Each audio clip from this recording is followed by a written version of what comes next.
Ladies and gentlemen, boys and girls of all ages, I just want to say good morning, good afternoon, good evening to absolutely nobody but New York Knicks fans today. I am your boy Mensa. I am joined, as always, by Shawn with the W and XJ. You can follow us all on Twitter at some point, but right now, we just want to bask and glow in the fact that our New York Knicks just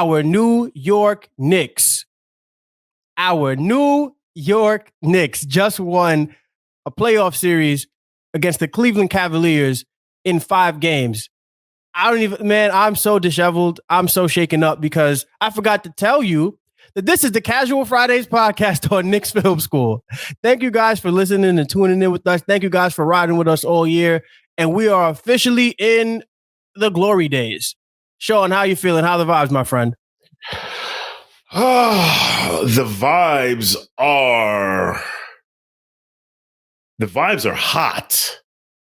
Like, the vibes are hot because they're full of heat, because that's what's in our future for the next 7 games or 6 or 5 or 4. But that's what the vibes are, man. Listen. This team has won, and we'll get to it, but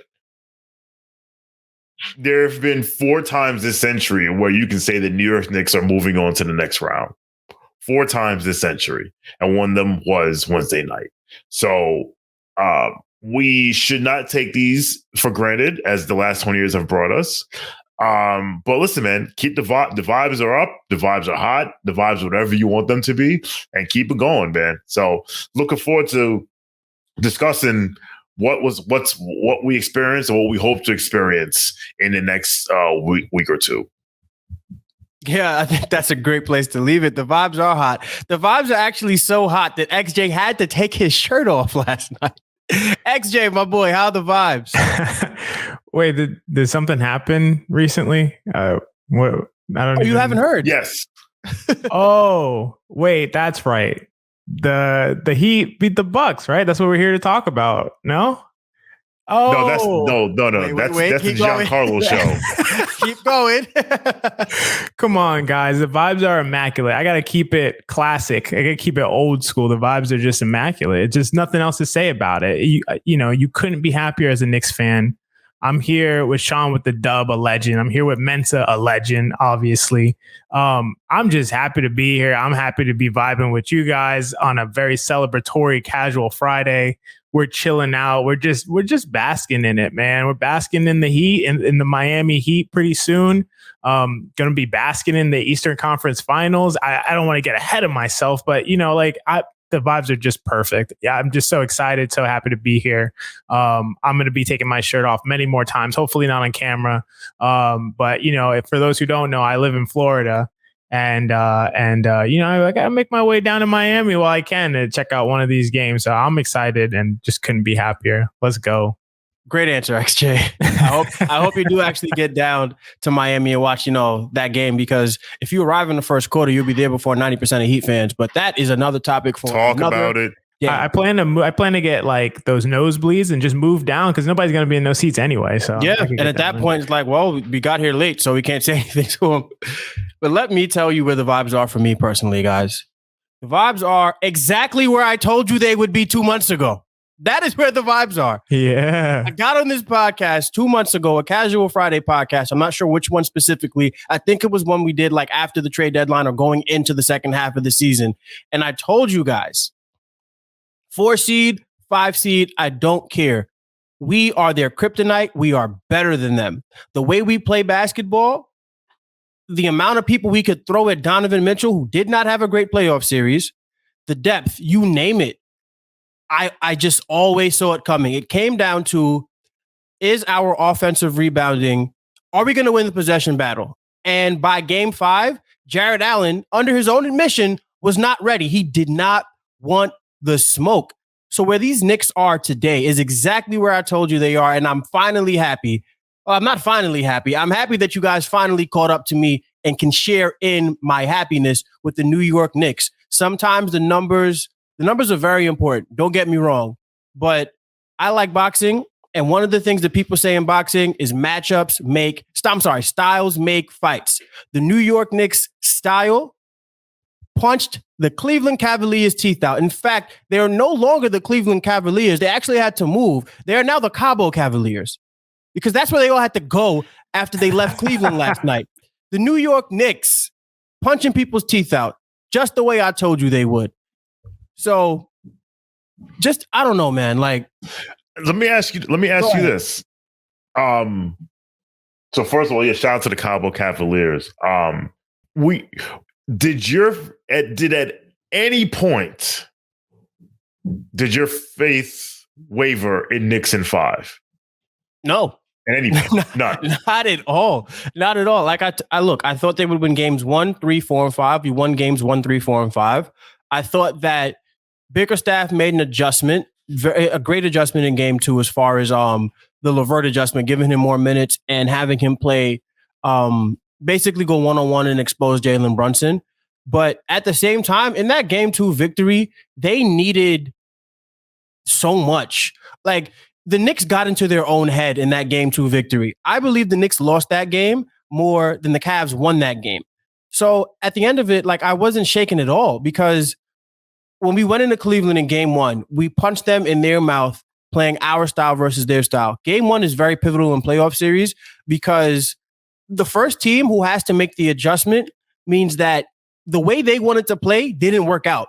So from game 1, the New York Knicks style of play worked. This is what the Knicks wanted to do. They wanted to go out there, win the possession battle. They wanted to beat you up. They wanted to get physical. They wanted to slow the game down. And that's exactly what they did. And I will say this about the reason why my faith never wavered, because we always say that talent in the playoff series rises to the top, right? Specifically, when it comes to the style of play the Knicks play versus the style of play that the Cavaliers play, the Cleveland Cavaliers had one of the best offensive basketball players in the NBA this year in Donovan Mitchell. The New York Knicks had the best offensive rebounder in the game in Mitchell Robinson, going up against a poor defensive rebounding team in the Cleveland Cavaliers. So look, we were always going to dominate them because it's not like we had, a good offensive rebounder or a great offensive rebounder. No, we had elite offensive rebounding all season. And that's what ended up determining the game. The series. Possessions. And of course, we had great games 3 through 5 from RJ Barrett. It was just, at the end of it, I couldn't have told you that RJ Barrett was going to have a great playoff series, even though you guys know I would have hoped and wished for it. I couldn't tell you that Julius Randle was going to play poorly. I couldn't tell you that Emmanuel Quickley was going to play poorly. But 2 things won this series for the New York Knicks. Well, 3 things. Defense the first, offensive rebounding, and our depth. That's been the case for the New York Knicks pretty much all season. Offensive rebounding and depth. And then finally with the defense, I always believed the New York Knicks had another level. Like, they had another notch they could go to. Cleveland couldn't get better than first. They were playing their best defense all season. We always knew RJ Barrett had better defense in him. We always knew Julius Randle could commit on the defensive end. And we got RJ Barrett to commit defensively. And what that did for us in this series, just look at the shooting numbers. Just look at Donovan Mitchell shooting numbers. Just look at Darius Garland's shooting numbers. Just look at how poorly those guys played because of the way we were able to kick it up another notch and turn up the intensity in the way that Cleveland wasn't. So Knicks in 5 was the way I was going. I never wavered, never felt any different. The only thing was like, man, am I actually going to be right? And then boom, I was right. Here we are, Knicks in 5. So I was trying to figure out, okay, I originally picked Knicks in 6. And I felt, and what really made me feel confident about the Knicks winning was when I saw that they basically, since they told Kevin Love to go scratch, which in hindsight, terrible decision, they were the worst defensive rebounding team in the league. And I said, the worst defensive rebounding team against Mitchell Robinson. Something to keep in mind, right? I will say this. When did I know, if someone were to ask me, when did you know that Knicks in 5 would really come to fruition? Honestly, it wasn't until halftime of game 5, because I actually felt very confident, and shout out to everyone who should join us on Playback on Wednesday night. I felt very confident we could win the game, even when Julius went down. I was like, okay, we're now actually playing good basketball. We're up 10. Julius just limped off the court, but we literally beat this team in this building without Julius Randle, 3 weeks earlier? You need 8 guys to win a title. Now, I'm not saying the Knicks are going to win the title, but you need 8. You need 8 guys. And I looked at, and we're going to get back to that in a second. Why that's pertinent. And I looked at their roster. I looked at our 8, and I looked at their 8, and I didn't see 8 for either side because you mean you don't 4. like Ricky Rubio? You don't like Ricky Rubio? You're not a Jake Fisher guy? In the year of our Lord 2023, no. I looked at our roster and I didn't see 8. I saw 9 and possibly 10 if needed. And I looked at their roster and I saw Cedi Osman. Oh, excuse me. What's his new name now? Cheddar Assman. The Assman of Cabo. I saw him. I saw Karis LeVert. I saw Lamar Stevens. I saw Danny Green. I didn't see 8 guys. So that's why I felt like we should win this. We should win this series. Why I didn't buy into Knicks in 5? Because I said, all right, there's going to be the game where Donovan Mitchell scores 45 points on 27 shots. So that game is coming and we're going to lose that game. And that's why it's going to go to 6. And it didn't happen game 1. He was good in game 1, but he took 30. He got 38, but took 30 shots. He went supernova, but 38 on 30 shots. Game 2, he's like, all right, we got to get Darius Garland going. Cool. Game 3 and 4 in the Garden. I'm like, okay.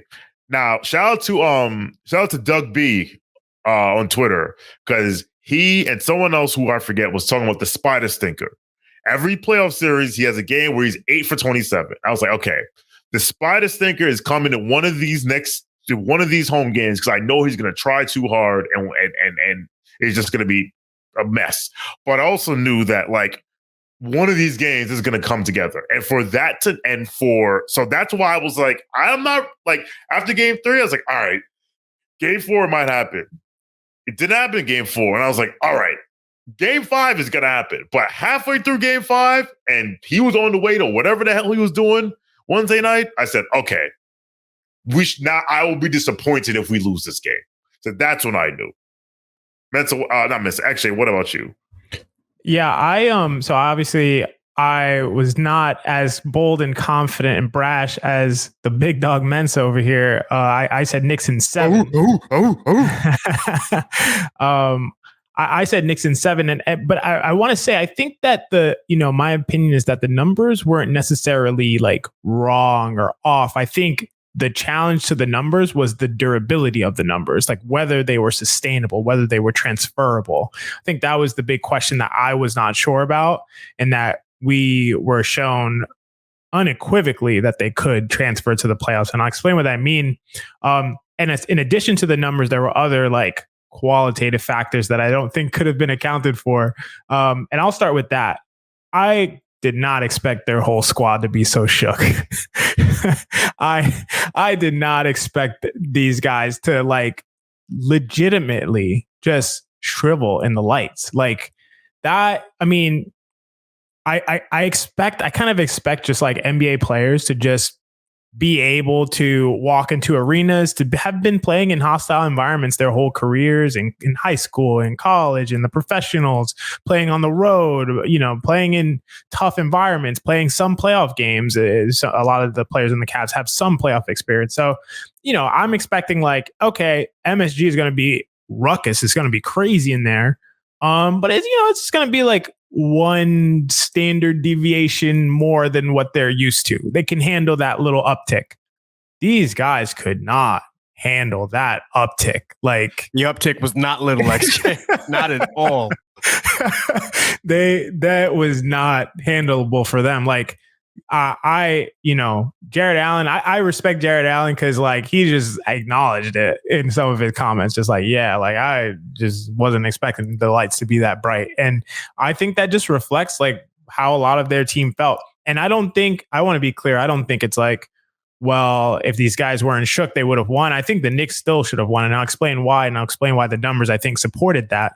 But just the way that they were able to just kind of like dominate these guys in a game five where your season's on the line, where the guys that carry you are the bench players, are the role guys on your team. They carry you. They're the reason why you didn't get blown out. You didn't get blown out in a game five where your season's on the line, where parts of your legacies are on the line. You're the higher ranked seed. You're the number one defense in the NBA. You're a top 3 net rating team in the NBA. Also, they have not won a playoff series without LeBron James since 1993. 30 years since they won a playoff series without LeBron. We're talking more years than the ages on all of their starters. Like, come on, man. Like, you're going to just go down like some ducks in game 5. You're like, your best player in the series is Karis LeVert. I mean, that's crazy. That's crazy to say. I can't even believe that just came out of my mouth. Karis LeVert was your best player. Your best player in the series was Karis LeVert. What are you saying, Sean? I'm shaking my head like Snoop Dogg, like Karis LeVert, like, because we've seen this movie before, and we know because we saw this movie last year in the playing game where it was like, we need a bucket. Who are we going to? Karis LeVert? And here we are again. Just and you know, those are just some of the things that I don't like. I couldn't have anticipated or seen coming. But at the same time, I want to clarify that I want to make sure the talk is not like, you know, Mensa, you just like went out on a limb and just went with your gut kind of thing. I think your opinion was completely sound. And I think it was data informed. It was informed by your accounting of some of the, like I said, some of the qualitative factors. You talked about some of these guys shrinking under the spotlight. Like, you talked about those things. I just want to be clear. Like, it's not like you were just like, I'm a Knicks fan, Knicks in 5. You had a completely sound opinion that was informed by data, informed by your observations. And I think it was completely fair for you to go Knicks in 5. And you're right. You're a legend. What I just want to say really quickly is that the thing I was most concerned about that made me say Knicks in 7 as opposed to being on the Knicks in 5, Knicks in 6 side was I just was concerned all season. I've talked about this so many times. Can their style of play with the offensive rebounding, with the possession battle, can that transfer to the playoffs? Like, can you just get offensive rebounds when the other team is like, we got to stop you from getting offensive rebounds? Like, I couldn't believe that that's just a thing you can just enforce on your opponent by will and by skill. And they did it. And Mitch showed that not only does he, you know, we talk a lot about perimeter gravity, like guys who can shoot threes. They command a gravity on the perimeter. Steph Curry, Klay Thompson, guys like that. We talk about like post gravity, like guys like Joel Embiid. He's posting up. Your whole team has to kind of suck down Giannis. His driving creates that down low inside gravity. Mitchell Robinson confers like an offensive rebounding gravity. Like, you have to choose. Real. Are we going to play up and try to contest Brunson and leave Mitchell Robinson to just get every single offensive rebound? Or are we going to play back, try to box out Mitch and let Brunson just roast us? Those two guys together are they play off each other so well in terms of their skill sets complementing one another. Also, and we saw Josh Hart. And Josh Hart, another one. You're spending so much time focused on so much time. Mitch, you have because a 6'4" guard.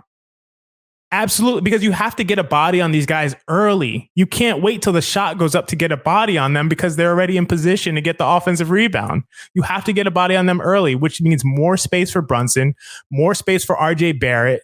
And it just changes the complexity and the dynamic of the game. And they showed that that's a real thing. To me, they proved this series, not only proved that the Knicks were better than the Cavs, which I think is undoubtable, unequivocally true, but they also proved that their style of play can transfer to the playoffs. And even if you want to stop them, even if you know what they're going to do, even if you know that Mitch and Hartenstein and Hart and Randall and all these guys are coming for offensive rebounds, they're still going to get them. There's nothing you could do about it. So, you know, I think it was super meaningful in a philosophical sense in that way. And it was just like great to see, just great to see. What's up, Knicks fans? GMAC here, interrupting this episode with a very important programming note. As you know, the New York Knicks take on the Miami Heat in the second round of the NBA playoffs. Game 1 is hosted by the Knicks at Madison Square Garden. I can't believe it either. Well, if you can't afford to go to the game or just don't want to go to the game, but you still want to watch the game with a bunch of raucous Knicks fans like yourself, you know where you got to go? It's the second ever KFS playoff watch party, baby. We're going to Penn 6, 132 West 31st Street in Midtown. It's walking distance from Madison Square Garden. The frequently asked questions we get, it's free of charge. Bring your kids, bring your friends. You could bring as many friends as you want to. Let's pack that place out with Knicks fans. There's even drink specials on the menu this time. $5 on select drafts, $6 on house wine, $8 on house drinks. You want to be there and watch it with the KFS crew. Game 1, Knicks against the Heat. It's going down. Again, that's 132 West 31st Street. Be there at 12:30 when the New York Knicks take on the Miami Heat. I just want to throw this question to you, Shawn. Do you think that the Knicks, what do you think happened here? The Knicks won the series or the Cavs lost it? Like if you had to put like percentages on it, how would you have it? It'd be like 60-40 Knicks won, Cavs lost. Like how would you do that? I'm glad you said percentages because you can't. It like the people who are out there saying, well, first of all, shout out to the Cavs thinking that some of them thinking that they were the better team, that they were better than the team they played 9 times and lost 7. XJ, I loved your tweet. XJ. Oh my goodness. Can you please inform the people of your tweet? Yeah, for those who don't know, I'll actually pull it up while you're talking, Shawn, and then I can read off what happened. No problem. Whatever. But you know, it's there's nuance involved, right? There are things that, like, listen, the team that won, but there are things that the winning team did that forced the other team to lose. So I would say it's going to be about like 70-30 because it comes down to how much credence or how much influence or how much weight do you put on the deficiencies of the Cleveland Cavaliers that the New York Knicks are able to take advantage of. Like the Knicks won the rebounding battle. The Knicks were deeper. The Knicks forced JB Bickerstaff to, and I was saying this on a playback during Game 5, like he's cycling through guys on his bench because he's trying to find something. Like I guess I said it earlier, like Danny Green, Lamar Stevens, Chetty Osman, Karis LeVert. To your point, Shawn, real quick. To your point, Shawn, yes. The Knicks are deeper than the Cavs without 2 of their starters. They're still deeper. Without Quentin Grimes and Julius Randle, the Knicks are still a deeper team than the Cavs. That's crazy. Case in point. Listen, the Knicks won this series because they were the deeper team. They were we had the best player in the series. And the funny thing is, I don't know who it could be because there's actually 2 guys to choose from. We had the 3 best players in the series. You're right. We're the 3 best players in the series. Like, some people say RJ, some people say Brunson, some people say Mitch. And you know what? I'm not going to argue with you. So we had that, and we had a coach. And listen, I'm sorry, 4 best players, because I would also say Josh Hart was better than Mr. Karis. That's a good point. I'll say this, and Lord knows I have given Tom Thibodeau his fair share of shit, and a lot of it deserved. I said this on this podcast weeks ago. Fear does the work of reason. And once he realized, like, hey, I'm going to lose my dream job, he has been coaching in a manner that is commensurate with someone who of his ilk. He outmaneuvered JB Bickerstaff in every sense of the word. In every manner. Every decision he made, his timeouts were perfect. Listen, I don't know. A lot of people would have put Julius back in that game 4. Yeah, including Tom Thibodeau last year, would have put Julius back in that game. What a great point. Yeah. Yeah, absolutely. But Tom Thibodeau said, you know what? Like I always push back on he wants to win every game. And I will say, no, it's not that he wants to win every game. He just doesn't want to lose. No, that game 4, he's like, I'm winning this game. I'm winning this game. And that's why I'm keeping him in there. Last thing I'll say is, listen, where did Cleveland lose it? Like I said, 70-30 Cleveland. Cleveland just, they didn't have the depth. Donovan Mitchell was awful. Darius Garland was shooting both of them were shooting tour dates. And Evan Mobley and Jared Allen just got owned. And to go deeper on Evan Mobley, like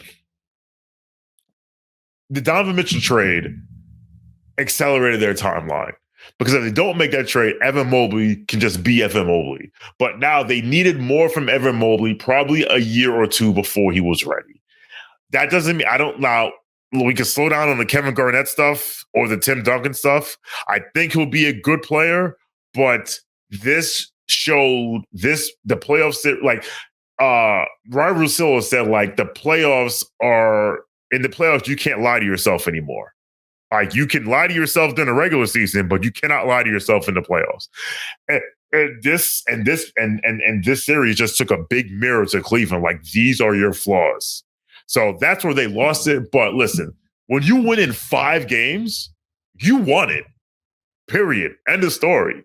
Like when you don't shoot well, it's because that the other team forced you not to shoot well. It's like Teddy Bruschi always used to say. I remember because and I'll wrap up here, when the Pats used to kick the Colts' ass every year, and one year someone and the Colts fans are whining about it just because of the turnovers, just because we turned the ball over. If we don't turn the ball over, and Teddy Bruschi, God never forgets, he said, turnovers just don't happen. They're forced. We forced them to do the things they didn't want to do. We forced them to do the things they weren't good at. We forced them to do it, and that's why it's 70-30 we want. And if you say 80-20, I wouldn't lie to you either. I would lie to you. I would never lie to you, but I would argue with you. Yeah. Just to, actually, do you want to go? You go, Mensa. You good? Okay. Yeah, you good? Yeah. So I am 85 Knicks won, 15% Cavs lost, because when you are a superstar offensive talent, the way Donovan Mitchell is, you should be better than that. The Knicks, I felt, from when we played them in January, we were coming off a 5-game losing streak, and they were our get right game. And I watched Deuce McBride, and I watched Quentin Grimes, and I watched Emmanuel Quickly. I watched these guys just switch on a Donovan Mitchell and make his life hell. Like when I was able to watch that, I'm like, wow, this is not the team for him to play against. He played poorly, again, just to piggyback off of what Shawn said, because we made him play poorly. It was that simple. Donovan Mitchell had to go to the only space he was really able to create for himself was off those step back threes. And those are cool and everything, but you're not Dame Lillard, sir. You do not shoot those at an outrageous rate the way Dame does. So you're playing into our hands when you're shooting it that way. Again, Jared Allen and Evan Mobley just, to quote the great Charles Barkley, a little too light in the cakes. They were not ready. They weren't ready for us at all. They were a poor defensive rebounding team playing against the best offensive rebounder in basketball. That's us. Like, again, that game one is normally my will versus your will, because the first person who has to adjust is admitting that their will and their way did not work. The Knicks in game 1 went into Cleveland and took that from them. That was not a game that the Cavs lost. The Knicks, because look, the Cavs have the number 1 defense in the NBA. The Knicks did not play well. The Knicks didn't shoot well in that game. When I say they didn't play well, I mean they didn't play well offensively, because that's who we've been all season. In EFG, we're 20th in effective field goal percentage. We are 20th in the league, played up against the number 1 defense, right? So they got what they wanted as far as like, okay, we're going to make these guys miss shots. What we bet on was like, all right, we'll miss shots, but then Josh Hart and Mitchell Robinson and Isaiah Hartenstein are going to kill you on the glass. And that's exactly what happened. Our strategy worked more than their strategy, like completely. And then we were able to take them out of their game. And then, I mean, come on, man. Like the way they got shook, the way they got so shook. And look, I saw it coming because Darius Garland, I think when he was coming out, he tore his ACL. So he might have played like 12 games in college. Evan Mobley went to USC. Their best players, except for Donovan Mitchell, who played at Louisville, played Big East, ACC. He played in like the heart of college basketball, especially like Kentucky's, which is a college basketball state. Everybody else that they relied on in that core four hasn't really seen smoke, And then when you're coming out of college, you're coming out of high school, you're dominating everybody. So there really isn't much pressure unless you're on the AAU circuit and all that sort of stuff. And I don't think Evan Mobley, Darius Garland, and Jared Allen are really AAU legends. I don't think that's the case. I didn't see their high school mixtapes. And then they played for poor teams. So they were not built for the moment. This moment was always bigger than them, and the New York Knicks were always better than them. So the results did not shock me. I think the Knicks 85%, 85-15, the Knicks won it. The Cavs lost it. That's where I'm at with that. Yeah, I echo with a lot of both of you said, and I think those perspectives are totally valid. I mean, I think I'm more along the lines of like 75-25, but that the Knicks won the series and the Cavs lost it. But I want to start by going over that quote, that tweet that you mentioned, Mensa. Chris Fedor, who I believe is a beat reporter for the Cavs, seems like a nice guy. Nothing personal against him, but he tweeted out... A lot of nice guys in Cleveland, huh? A lot of nice guys. A lot of really nice guys in Cleveland, not gonna lie.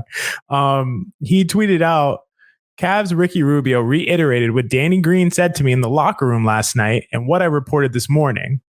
There was a feeling, and still is, that the Cavs were better than the Knicks, but they didn't show it, and New York wanted it more. So I tweeted that and said, Pistons James Weissman reiterated what Corey Joseph said to me the last night of the season, what I reported this morning. There was a feeling, and still is, that the Pistons are the best team in the NBA, but they didn't show it, and the rest of the league wanted it more. And the point of that tweet is just to demonstrate the absurdity of that kind of way of thinking. Like, that is cope to another, like, I don't call it's extreme copium. It's extreme. Copium. The Cabo Copaliers, man. The Copaliers, clearly. The Copaliers, like, that is extreme cope. Like, nah, man. We were really better than them. Like, they just wanted it more. That's why they beat us 7 out of 9 games and 4 out of 5 playoff games, multiple of which our entire season was on the line. And, they just wanted a lot more. That's why they beat us. Not because they were better, not because they enforced their will on us. Like, you can say that about anyone, at anything. Like I demonstrated about the Pistons. Like, you can just say that, hey, nah, man, like, we really think we're better. We know we're better, but I didn't try hard. I just didn't try hard enough. In the playoffs? Like, that makes me feel so much better.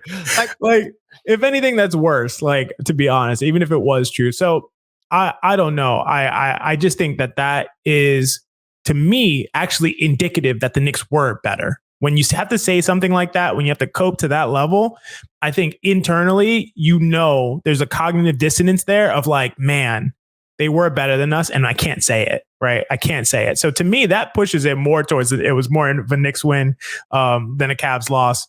The only reason I give them 25% on the Cavs loss is really what you said, Mensa. Donovan Mitchell. I'm looking at his playoff, his series stats right now. Donovan Mitchell played 41 minutes per game, scored 23 a game on literally 43% from the field and 29% from three. He shot 72% from the free throw line. Let's just think about this.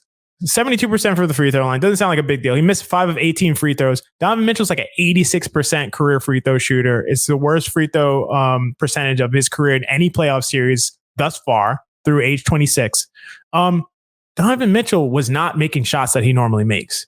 And I don't know if he was shook. He's performed on huge stages. It's just really unclear. But I think if a guy is a real superstar, a true superstar, you can't just force him to be like bad. You can't just and we'll talk about it. I mean, one of our next subjects, we're going to talk about Miami and looking forward on that.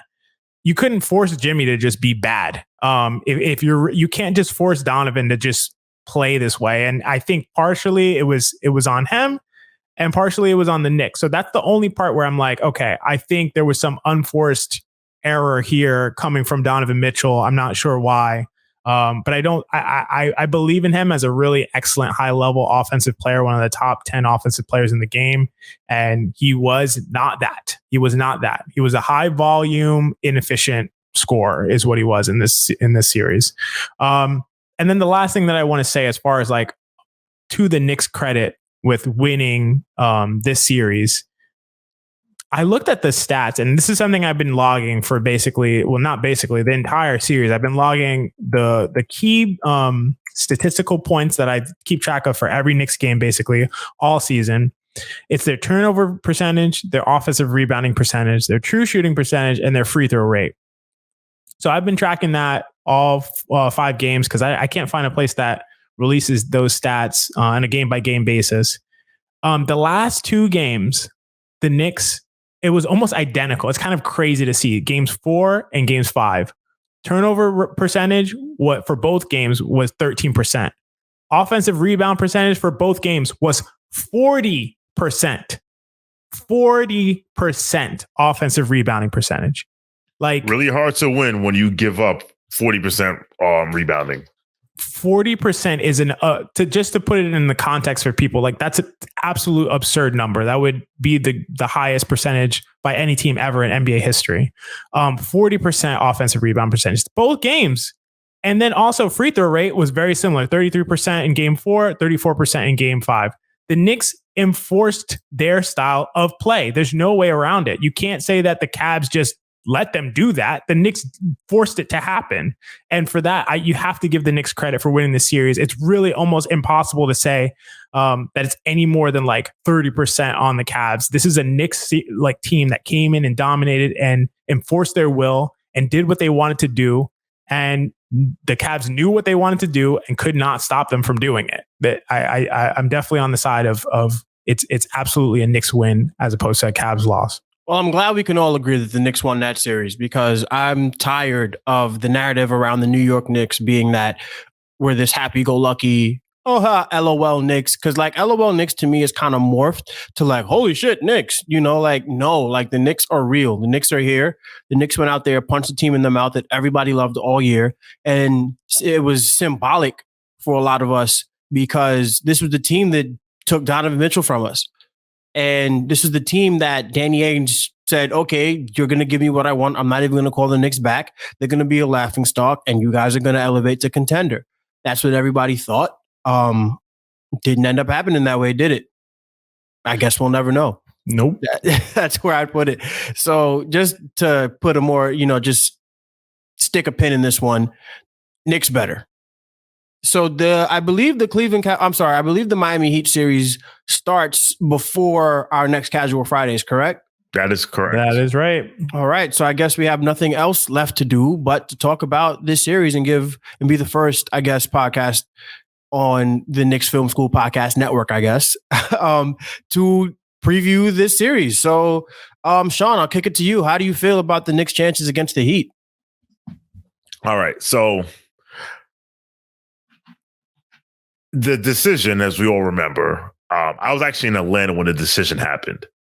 And the next day, I remember listening to Bill Simmons. He had Dan Le Batard on. And, they were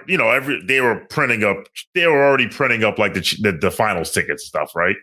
And I never forget, Bill Simmons is like, you know what? All right. The problem is, all right, you got LeBron, Wade, Bosh, but you need 8 guys. And I'm just looking at this roster. I don't see 8 guys. And Le Batard was like, what do you mean 8 guys? I got these 3 guys. It doesn't matter. Like, and he's like, yeah, but you might have to.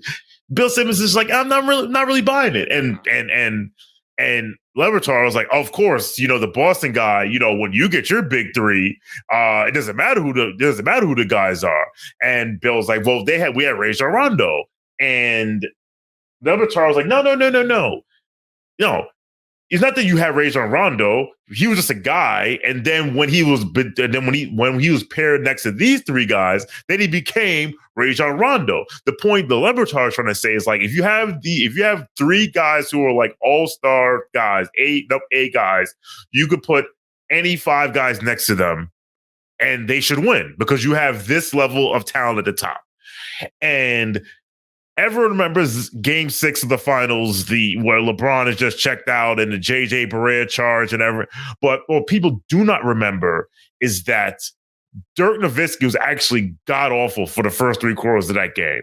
People forget that. But you know who picked him up? Jason Terry, Shawn Marion, Deshaun Stevenson came in and hit big shots. And you know who the Heat were depending on? Mike Bibby and Eddie House. Because you need 8 guys to win. And I am now looking at the box score of the Miami Heat from Wednesday night's game. And I see Jimmy Butler, cool. I see Bam Adebayo, defensive player of the year candidate, cool. I see Gabe Vincent. I see Max Strus. I see Kevin Love. I see Caleb Martin. I see Kyle Lowry. Kyle Lowry, legit player, probably can go to Hall of Fame. That's another discussion from the day. And then I see Duncan Robinson, Cody Zeller, and Haywood Highsmith. They ain't got 8 guys. Now listen, they got one guy at the top. Hey, listen, playoff Jimmy. Listen, I will not besmirch the name of playoff Jimmy. But listen, they don't got 8 guys. I look at them, I don't see 8. I look at ours, I don't see 8 because I see 9 and 10. So, listen, I think my prediction is Knicks in 5 because I don't think. Whoa! I look at this team and I'm like, listen, I don't know what Milwaukee was doing. All I know is what everything that Mike Budenholzer did, Tom Thibodeau is not going to do and vice versa. I look at this team and I'm like, Jimmy, are you going to score? Are you going to score 38 points a game for 5 or 6 games? Because that's what you're going to have to do. And I don't think you're going to do it. I know you're going to try, but no, there are too many. We have too many guys that throw at him. We have too many people that can take advantage of the holes in their roster. Again, Duncan Robinson played 15 minutes last night. Max Strus played 38 minutes last night. Gabe Vincent played 41 minutes last night. No. Haywood Highsmith played 3 minutes last night. No. Knicks in 5. I'm putting that on wax. Knicks in 5. Let's go. XJ, you want to jump in? Yeah, that's tough. Okay. I totally agree with Sean's diatribe there. I mean, Knicks, but I do want to 5. Woo! I want to just contextualize a couple things really quick, and then I'll say what my pick is. So I'm looking forward to the series. I think the Knicks should be the clear favorite. I just want to be clear. I'm not one of the people who is like, wow, this is so much of an easier series than we would have had against Milwaukee. I know everybody's like, yo, that's crazy. I want to lay something out here. This may come as a shock, but one could credibly argue that Jimmy Butler had a better season this year, not even including the playoffs, than Giannis. You could argue that. This was his best season. I think that's a pretty solid argument. This is Jimmy's best season of his career. Listen, if you're someone who's listening to this and spitting your coffee out right now at that statement, like, let me just make the comparison. So first thing when I look at comparing players over a large enough sample size, I do the old XJ test, which is comparing how they rate out on the 4 impact metrics that I value: EPM, LeBron, DPM, Raptor. We could look at box score only based metrics like BPM. And finally, we could look at their efficiency and per 100 possession averages. I'm going to go super quick through it. On the season, not including the playoffs, Jimmy has a higher than Giannis, has a higher EPM, a higher Raptor. Giannis has a higher LeBron and a higher DPM. Jimmy has a slightly higher box plus minus BPM. And because he's played more minutes, he also has a higher VORP. Per 100, Giannis is at 46 points, which is crazy. 46 points, 18 rebounds, 9 assists, 6 turnovers on 61% true shooting. Per 100, Jimmy's at 34 points, 9 rebounds, 8 assists, only 2 turnovers, and 65% true shooting. My point here is not that Jimmy was way better than Giannis this year or anything like that, but they have had very comparable years. And you could absolutely argue that Jimmy Butler was better than Giannis this season, that Giannis got a bunch of MVP votes. So I don't know how many he got, but we know he got a lot. You could absolutely argue that Jimmy has been better. Let's look at the 5-game series that Jimmy Butler just had. Per game, not per 100, per game, Jimmy scored 38 points per game, had 6 rebounds, 5 assists on 60% shooting from the field, not true shooting, 60% shooting from the field, 44% shooting from 3. Like, no math needed. He shot 60%, bro. It's just from the field. This is basic. Like, and think about the context of this. He's the only on-ball threat that team really has, being guarded by one of the best perimeter defensive players of our generation. Not a really good perimeter defensive player. One of the best perimeter defensive players of our generation, Drew Holiday. So not Giannis, but we can discuss that later. We could discuss. Yeah, that's another conversation. But only 5 games. That's fair. But all of that considered, this is legitimately one of the greatest individual postseason series that we've ever seen. And I don't know if it's like top 15. I think you could say like top 15. 5 games makes it maybe not as great as a 6 or 7 game performance, but over 5 games, it's up there somewhere.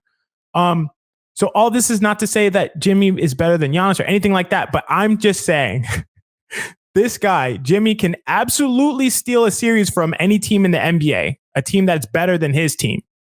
All that being said, I wanted this matchup. This is the matchup I would like to have. I would love to have a healthy Quentin Grimes at some point in this series. I would love to have a non-hobbled Julius Randle. It's something that we didn't get to talk about in this Cavs series. That game 5 from Julius Randle before he got hurt, that boy was a monster. The 3 of us and Andrew and GMAC were watching on playback, and we were just like, yo, Randle is on one right now. He's a beast right now. No one can hold him. He's just trucking his way, bullying to the rim. If we had that Randle, I would say Knicks in 4 or 5, honestly. That Randle was scary. Jimmy Butler, scary potentially. But all that being said, I'm going to go Knicks in 6. The Miami Heat, are a good rebounding team, much better rebounding team than the Cavs. So I don't think we'll be able to just easily just like body bag them on the boards this series. But the Knicks are the much better team. I think Jimmy's can steal 1 or 2 games. I believe that he single-handedly can win 1 or 2 games, and I think that's probably what's going to happen. But the Knicks are the much better team, and should be able to close this out before even a game 7. I think that you guys make really great arguments, and I'm somewhere between 5 and 6, whether the Knicks will win in 5 or the Knicks will win in 6. I don't think the Miami Heat will be swept for for 2 reasons, because Jimmy Butler can win you a game and those shooters can win you a game. So it's like, hey, will Jimmy Butler win 1 and will the shooters win 1? That's 2 games. The Knicks win in 6. And another thing for me is, which is why it's kind of tough. Shawn, earlier you said that the Cleveland Cavaliers became the worst defensive rebounding team in basketball when they lost Kevin Love. Well, Kevin Love went to the Miami Heat, and Kevin Love is averaging around 10.5 10.5 rebounds a game. Well, 10.5 rebounds per 36 since he's been a member of the Miami Heat. And they are a top 5 defensive rebounding team in the entire league. Styles make fights, guys. Will Mitchell Robinson be able to dominate Bam Adebayo and Kevin Love the way he dominated Evan Mobley and Jared Allen? I don't think so, because they're very different basketball players. Kevin Love and Bam Adebayo are grown-ass men. They have their man bones. They have their man bodies. So does Mitchell Robinson, don't get me wrong, and he's more athletic than the two. But rebounding really isn't as much about athleticism as much as about like positioning, want to, guile, all of those things. So I'm not sure if Mitchell Robinson will have the same series that he had against. It's not that I'm not sure. I'm pretty confident Mitchell Robinson will not be as good against the Miami Heat as he was against the Cleveland Cavaliers, because on the rebounding level alone, they are polar opposites. polar opposites. So that's the first thing that makes me a little nervous. But I was talking to Robert Cross, man, and shout out to Robert Cross, the boss, man. Shout out to him. Happy birthday, Rob. Happy belated birthday, Robert. Big 53 wins, man. And I'm thinking about Jimmy Butler being able to win us a game. So I'm like, win them a game, I'm sorry. And I'm like, man, this is getting tough. And then he reminded me, that good man reminded me, who's going to guard RJ Barrett? I don't think it's going to be Jimmy Butler because Jimmy Butler is going to be guarding Jalen Brunson. Gabe Vincent was going to be trying to guard RJ Barrett. So will it be Duncan Robinson? No. Oh, no, they won't do that. No. John was discussing last night on the playback. It's like they'll probably, because it's a bit of a conundrum because it's like, okay, if you put Jimmy on Brunson, then you have Gabe Vincent on RJ, and as DJ Zulo tweeted, like they won't be able to get away with Gabe Vincent on this RJ Barrett. So they'll probably start with Lowry on Brunson, and then that puts Jimmy on RJ, which will neutralize RJ. But then you have Kevin Love guarding Julius Randle. I'd like to see that. So if I'm not mistaken, it's a bunch of problems. Kyle Lowry comes off the bench. He played 18 minutes last night. I'm gonna tell you right now, if they think they could put Max Strus on on Jalen Brunson, it's curtains for them. So I wouldn't be surprised if Lowry starts, or if Lowry, he may not start, but he'll play a ton of more minutes. But so just to get back to what I was saying, who's going to guard RJ Barrett? That's a real conundrum for these guys, like a real one. On top of that, I was Macri. He was saying that the Heat shot 45% from three, which is out of this world, right? Great rate. It was higher than what they did in the regular season. This is really bothering me. It was higher than what they were doing just great shooting for them, better than they've ever done. And I posited that maybe having 36-year-old Wesley Matthews, Chris Middleton, who's in and out of injuries, Grayson Allen, Pat Connaughton, Joe Ingles, maybe having those guys as your wings contributed to that, as opposed to what the Knicks are going to throw out there. So I'm pretty confident that Miami's not going to shoot that way against us. I don't think they're going to shoot that way against us. I don't think that they have enough. I don't think they have enough dogs to go up against RJ Barrett, Jalen Brunson, Emmanuel Quickly, Quentin Grimes might bounce back, Josh Hart. I think we are deeper than them. I think that we're maybe not tougher than them, but we're pretty tough on our own. I think Julius Randle, if he's healthy, please let that ankle be good. Please let that ankle be good, because they cannot guard him at all. Can't guard him. That's a whole difference maker. If Julius is healthy, that's a whole difference maker. So where I'm at with it, I'm going to land on Knicks in 5. I think the Knicks win the series in 5 games. I think the Knicks win the first 2 games in Madison Square Garden. I think they lose game 3.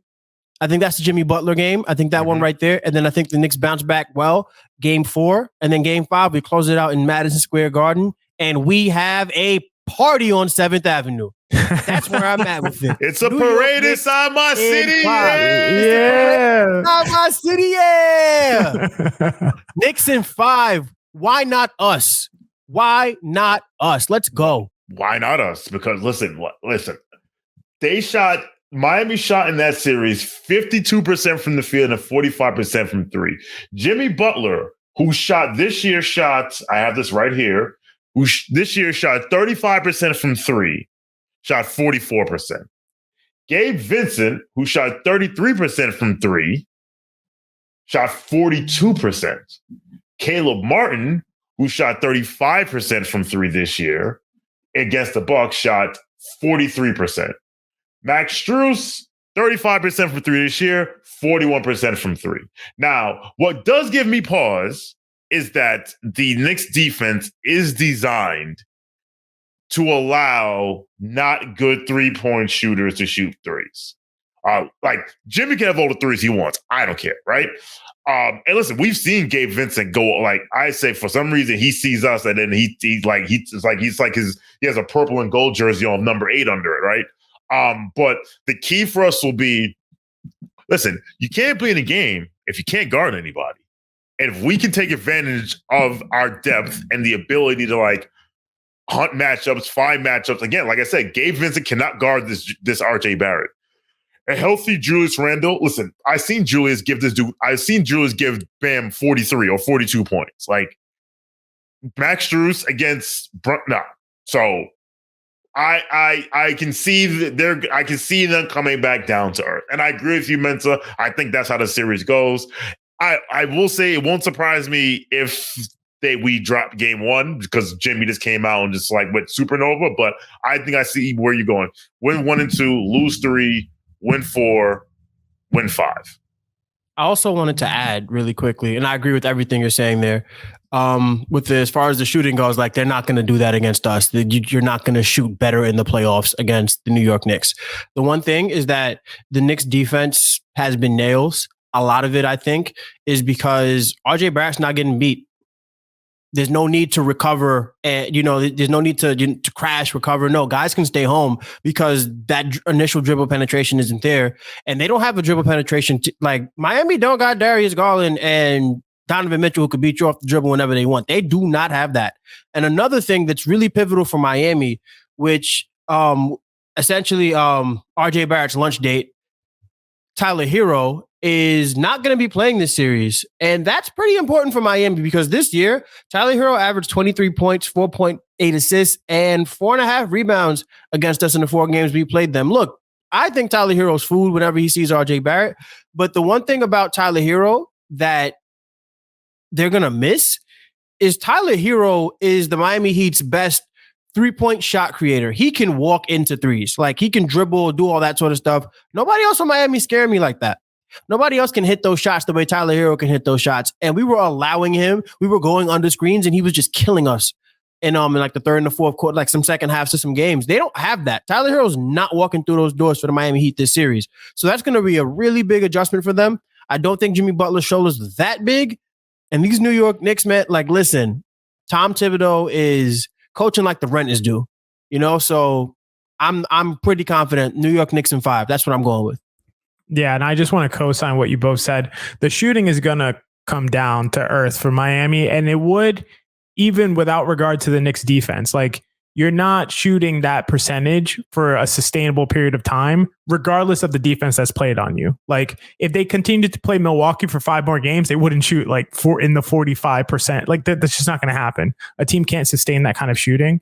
And totally, I just also want to co-sign what you said, Mensa. The New York Knicks defense is different when RJ is locked in like this defensively. We're seeing like 2021 RJ Barrett, who we thought would be a great 2-way wing. In his sophomore year, the Warden is back. The Warden is back. Like in his sophomore year, playing legitimately very much above average defense. A guy that we're like, okay, we could see this guy ascending to being a great 2-way wing. We're seeing a return of that guy, and that makes the New York Knicks defense completely different. So throw out with the window the 18th ranked or 15th. I don't remember what they were ranked in the season. It's a different defense with RJ playing like this. But I just and I want you all to end it Knicks in 5. I think those are great picks, completely valid picks. My only thing is that I think Jimmy is not Donovan Mitchell. Those are two different species. Donovan Mitchell can go away and he can be quiet and he can just have an awful series and kind of just go, quietly into the night. I don't think we're going to see that from Jimmy. So that's my main concern. But, I think you guys are on point with your picks. Watching it with both of you, with all 3 of you, Game 5, the Knicks clinch. Mensa, the prophecy is true. Just having that experience with you guys after an incredible KFS season, just the ultimate experience that I could hope for as a Knicks fan. So I'm just super happy, ready for this next series coming up. And looking forward to a Eastern Conference. A Eastern Conference final is what I'm looking forward to. So that's the last thing I gotta say. Last thing I'll say is to all the people who cried all season that the Knicks should have made a Donovan Mitchell trade, whether you're on a 4-letter network, on a Bird app, on YouTube. I'm going to quote my man Sean Geddes, I Hate Sean, who said today, look what trading for Donovan Mitchell got Donovan Mitchell. Like, we beat Donovan Mitchell with the guy that we were traded for Donovan Mitchell.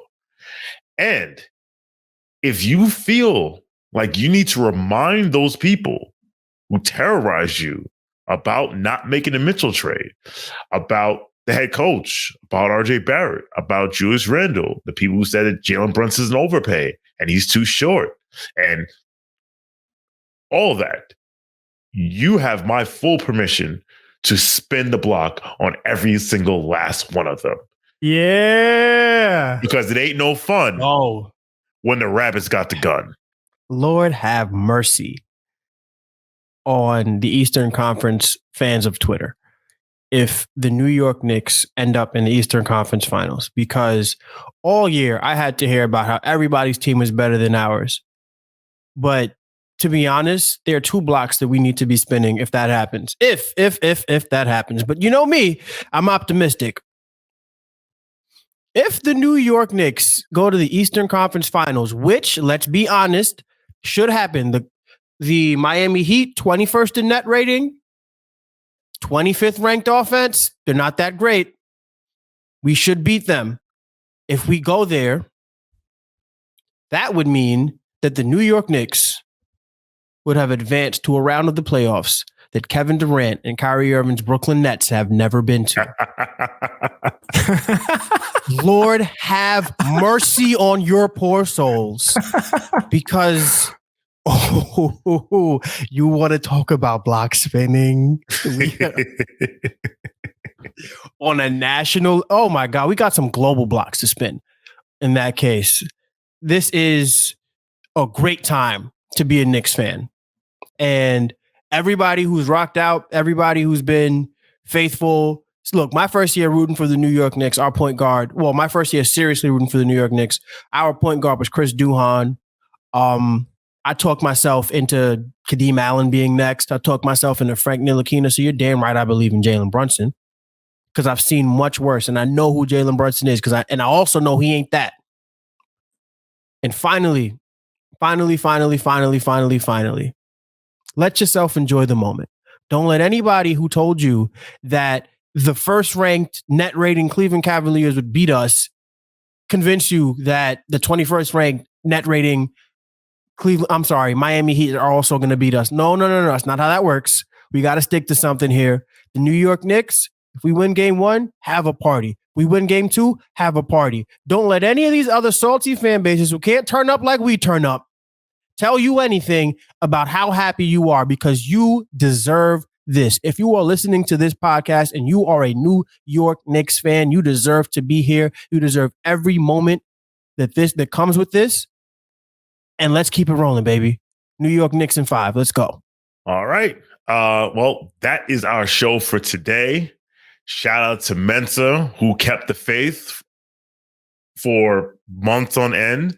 Shout out to XJ, who believes in the data until the games have to be played, and then he's biting his fingernails like the rest of us.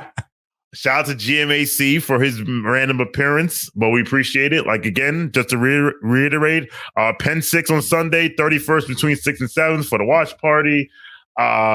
Knicks, tpublic.com/Knicks Film School for the him t-shirt. I have one. It's fucking great. You should definitely get one.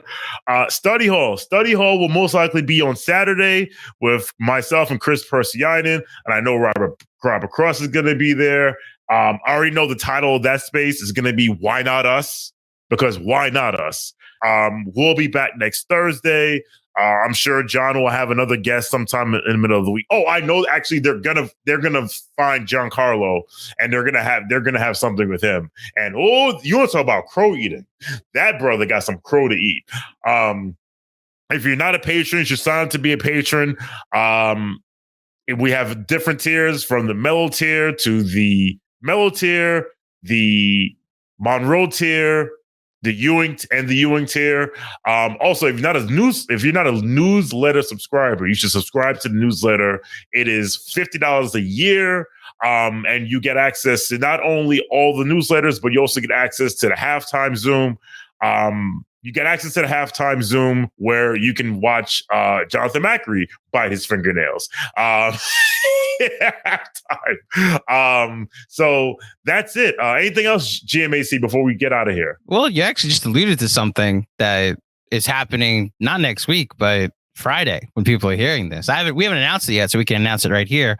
What if I told you Giancarlo and I are doing a crossover, and then it's going to be live? Yes. On the KFS. Oh yeah, let's go. So I'm ready to hate again. Let's go. I'm gonna be in that chat, boy. I'm gonna be in that chat. Yes. So Friday at 5 p.m. Eastern on the KFS YouTube channel and all other platforms that we go live on, Giancarlo Navas of the Miami Heat beat will be joining me for a live Q&A. Bring your questions. All questions, super and non-super, are welcome. We will get as many as we possibly can. As respectfully disrespectful as you can. Like, I don't know if that makes sense. I think you can understand what I'm saying. Like, talk shit, but don't talk too much shit. But having said that, let's also let him know where he lives and where we live. So absolutely. Giancarlo and I, KFS pregame pod crossover Friday at 5 p.m. Be there. And bring your goalposts, because I'm sure he'll want to move them. So make sure you bring your goalposts. All right. So for Mensa, for XJ, for GMAC, I'm Shawn for W. Thanks for listening. Thanks for watching. Knicks Nation, let's ride. Because it's a parade inside my city. Yeah.